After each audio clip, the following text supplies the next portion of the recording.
दुनियापुर में deputy commissioner Rao Imtiaz Ahmad का अचानक दौरा। डिप्टी कमिश्नर ने असिस्टेंट कमिश्नर सैयद वसीम हसन के हमरा जनरल बस स्टैंड का विजिट करके सफाई सुथराई और मुसाफिरों के लिए सहूलियात का दीगर इंतजामात का जायजा लिया।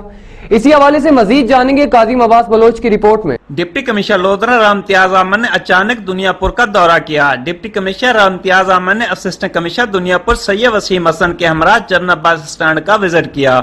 डिप्टी कमिश्नर ने जनरल बस स्टैंड पर सफाई सुथराई, मुसाफिरों के लिए सहूलियात व दीगर इंतजामात का जायजा लिया।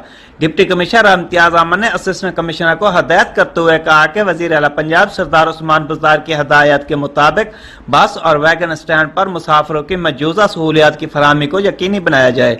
स्पेशल अफराद की सहूलत के लिए बस और वैगन अड्डों पर रैंप भी बनाए जाए। मुसाफिरों के लिए पीने के साफ पानी, बैठने के लिए इंतजार गाह और साफ सुथरे वाशरूम की सहूलियात को यकीनी बनाने के लिए रोजाना मॉनिटरिंग की जाए।